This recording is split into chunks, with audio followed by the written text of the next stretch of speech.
تحریک انصاف کا فیصلے کو چیلنج کرنے کا اعلان۔ پارلیمنٹ کے باہر میڈیا سے گفتگو میں بیرسٹر گوہر نے کہا کہ ناانصافی کی چھری چلتی رہی تو ملک مزید تقسیم ہوگا۔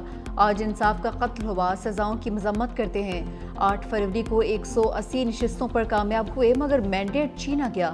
مینڈیٹ چوری ہوا، جو ملا وہ تسلیم نہیں ہوا۔ آج ہمارے ایوان میں 76 نمائندے رہ گئے۔ 74 سالہ کینسر کی مریضہ جاسمین راشد کو پھر سے سزا سنا دی گئی۔ ہر دل عزیز لیڈر کی رہائی تک تحریک چلے گی۔ اسد کیسر بولے یہ عدالت نہیں ہے، حکومت کے فیصلے لگتے ہیں۔ ان فیصلوں میں انصاف دور دور تک نظر نہیں آ رہا۔ عدلیہ کو کھڑا ہونا پڑے گا ورنہ عملی خانہ جنگی کی جانب حالات بڑھ رہے ہیں۔ فارم 47 والوں کے بچے بھی انہیں رکن نہیں مانتے۔ تحریک انصاف کا سزاؤں کے خلاف پارلیمنٹ ہاؤس کے باہر ہنگامہ، پی ٹی آئی ارکان قومی اسمبلی اجلاس سے نکل گئے۔ پارلیمنٹ ہاؤس کے گیٹ پر احتجاج۔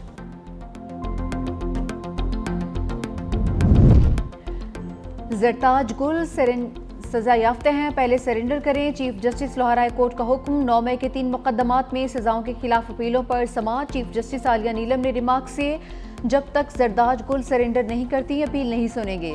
زرتاج گل پہلے سرنڈر کریں پھر عدالت سے رجوع کریں۔ رجسٹرار آفس کا اعتراض برقرار رکھتے ہوئے زرتاج گل کو پیش ہونے کا حکم۔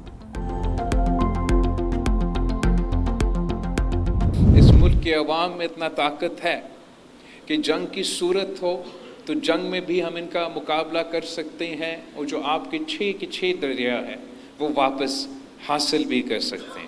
جب یہ جنگ شروع ہوا تھا تو میں نے اس دریا کے کنارے پہ کھڑے ہو کر اعلان کیا تھا مودی کو دنیا کے سامنے بے نقاب کروں گا۔ ہم نے اس کو بے نقاب کر دیا۔ بھارت نے جنگ چھیڑی تو پیچھے نہیں ہٹیں گے، بلاول بھٹو کی وارننگ۔ کہا کہ پاکستان نے بھارت کو عبرتناک شکست دی، قوم سے وعدہ کیا تھا مودی کو دنیا کے سامنے بے نقاب کروں گا۔ مودی نے سندھو دیس پر جو حملہ کیا اس پر پوری دنیا میں آواز اٹھائی۔ پاکستان ہمیشہ امن چاہتا ہے، بھارت نے جنگ چھیڑی۔ نوجوانوں نے سوشل میڈیا پر ڈٹ کر بھارت کا مقابلہ کیا۔ ہم سب کو ایک ہو کر مودی کے مذموم ارادوں کو بے نقاب کرنا ہوگا۔ بلاول بھٹو کی شاہ عبداللطیف بھٹائی کے مزار پر حاضری، چادر بھی چڑھائی۔ چیئرمین پیپلز پارٹی کی شاہ لطیف ایوارڈز کی تقریب میں شرکت۔ مختلف شعبوں میں نمایاں خدمات سر انجام دینے والوں کو ایوارڈز دیے۔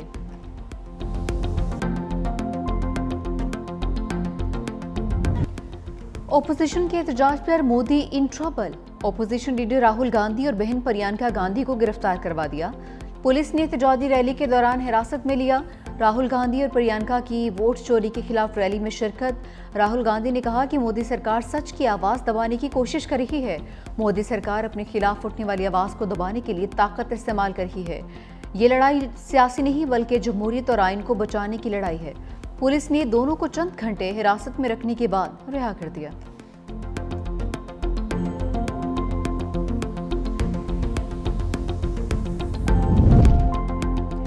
پاکستان ہر قسم کی انتہا پسندی اور مذہبی عدم برداشت کے خلاف ہے۔ صدر آصف علی زرداری کا اقلیتوں کے دن پر تقریب سے خطاب۔ کہا پاکستان کے ہر شہری کو برابری اور باہمی احترام کا حق حاصل ہے۔ اقلیتوں کی حب الوطنی اور خدمات پوری قوم کے لیے باعث فخر ہے۔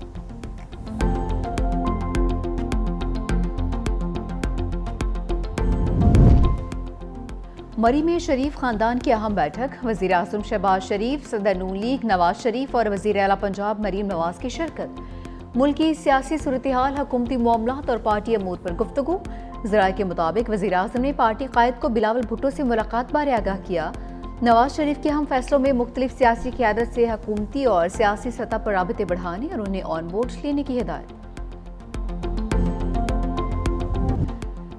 گلگت میں مٹی کا تودہ قیامت بن کر ٹوٹ پڑا۔ دینور نیالہ میں مٹی کا تودہ گرنے سے 8 رضاکار جاں بحق، 7 زخمی ہو گئے۔ رضاکار پانی کی بحالی کے لیے کام کر رہے تھے۔ جاں بحق ہونے والوں کی اجتماعی نماز جنازہ ادا۔ مقامی افراد کا سانے کے خلاف دھرنا، حکومت کے خلاف نعرے بازی۔ انتظامیہ کے مطابق ششپر گلیشیئر پگھلنے سے نالے کے بہاؤ میں اضافہ ہوا، پھر سیلاب آیا۔ دریائے ستلج اور ملحقہ ندی نالوں میں سیلاب کا الرٹ۔ آئندہ گھنٹے میں 72 کی جانب سے پانی چھوڑے جانے کا امکان ہے۔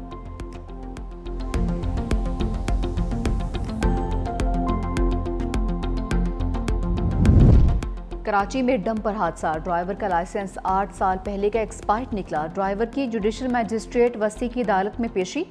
تفتیشی آفیسر نے بتایا کہ ملزم کے پاس LTV لائسنس ہے جو 2016 میں ایکسپائر ہو چکا۔ ملزم سے ڈمپر کے حوالے سے معلومات لینی ہے۔ ملزم 2 روز کے جسمانی ریمانڈ پر پولیس کے حوالے۔ حادثے کی تحقیقات کے لیے 4 رکنی تحقیقاتی ٹیم تشکیل۔ ڈمپر کی ٹکر سے بہن بھائی جاں بحق، والد زخمی ہوا تھا۔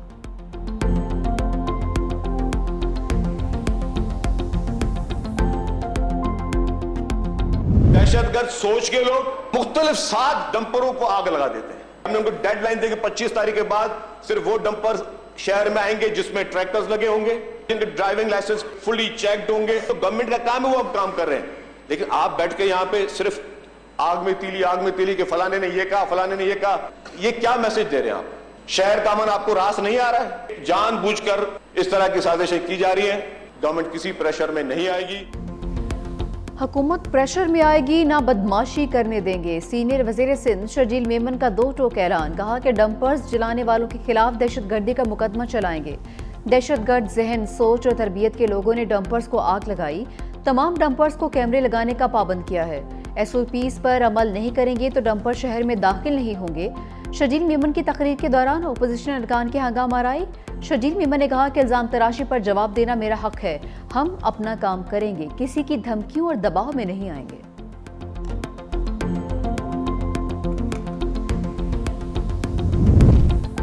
ترکیہ میں قیامت خیز زلزلہ، درجنوں عمارتیں زمیں بوس، 1 شخص جاں بحق، 29 زخمی۔ صوبے بلکسر میں زلزلے کی شدت 6.1 ریکارڈ، ملبے تلے دبے بیشتر افراد کو نکال لیا گیا۔ وزیر اعظم شہباز شریف کا ترکیہ میں زلزلے پر افسوس کا اظہار، کہا کہ صوبے میں زلزلے پر دل رنجیدہ ہے، تمام تر دعائیں اور ہمدردیاں متاثرین کے ساتھ ہیں۔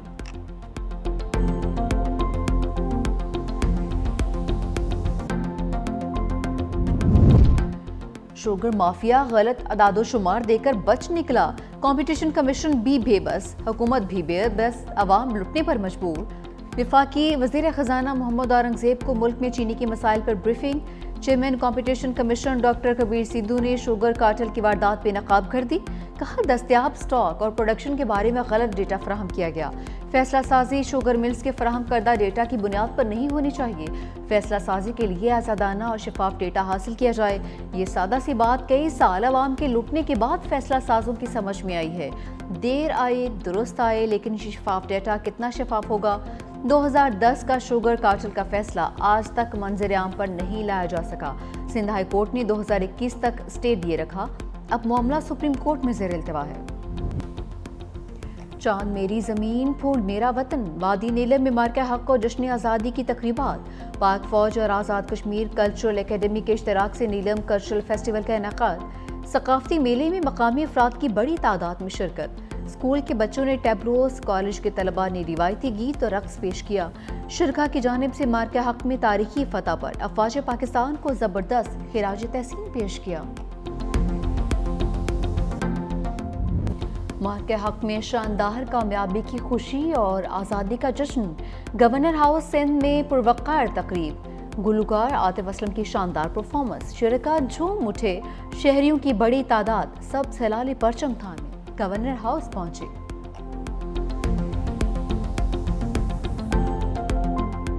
گھڑی جب میں نے خریدی تھی تو اس وقت اس کی جو مالیت تھی، آج وہ اس کے 3 گنا ہے، کیونکہ وہ میری تھی 12-13 سال پرانی گھڑی میرے ہاتھ میں تھی، اور میں اپنے بچوں کے ساتھ تھا، فیملی کے ساتھ۔ جو ہمارے میزبان ہیں ان کی بھی گھڑی چھنی، میری بھی چھن گئی، لیکن اللہ کا شکر ہے جان ہے تو جہان ہے، یہ چیزیں تو آنے جانے کی ہوتی ہیں۔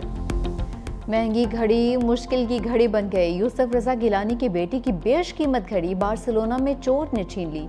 گھڑی کی مالیت 56,000 یورو تھی، جو پاکستانی کرنسی میں 1,85,00,000 روپے بنتے تھے۔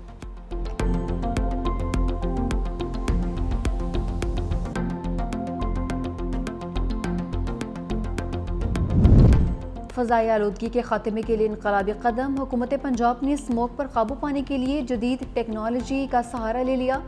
15 اینٹی اسموگ گنز لاہور پہنچ گئیں، سڑکوں اور صنعتی علاقوں میں استعمال کی جائیں گی۔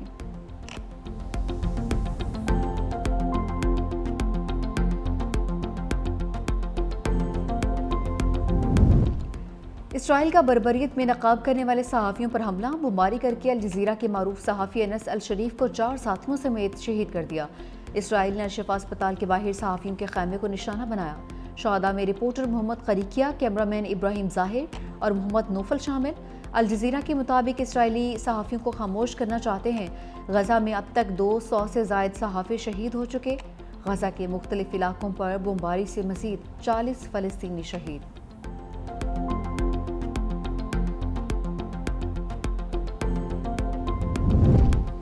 آسٹریلیا کا فلسطین کو باضابطہ تسلیم کرنے کا اعلان۔ وزیر اعظم اینتھونی البانیز کہتے ہیں جنرل اسمبلی میں فلسطینی ریاست کو تسلیم کریں گے۔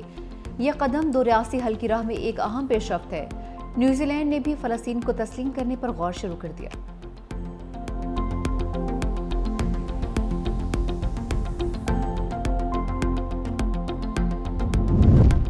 بھارتی ریاست اتر پردیش میں 200 سال پرانے تاریخی مقبرے پر حملہ، بجرنگ دل سمیت انتہا پسند ہندو تنظیم کے ارکان نے دھاوا بول دیا۔ مقبرے کی تاریخی عمارت کو نقصان پہنچایا ہے۔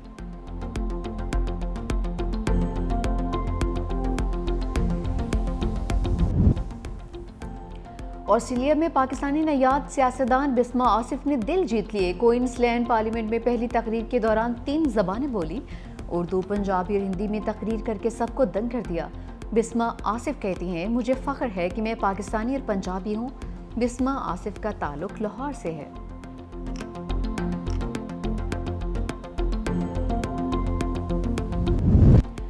ویسٹ انڈیز نے حساب برابر کر دیا، پاکستان کو دوسرے ون ڈے میں شکست۔ بارش سے متاثرہ میچ میں قومی ٹیم نے پہلے کھیلتے ہوئے 35 اوورز میں 7 وکٹوں کے نقصان پر صرف 171 رنز بنائے۔ حسین طلعت نے 31، عبداللہ شفیق نے 26 اور سائم ایوب نے 23 رنز کی اننگز کھیلی۔ ڈی ایل سسٹم کے تحت ویسٹ انڈیز نے 181 رنز کا ہدف 5 وکٹوں پر پورا کر لیا۔ شرفین ردرفورڈ نے 45 اور شائے ہوپ نے 32 رنز بنائے۔ سیریز کا فیصلہ کن میچ آج کھیلا جائے گا۔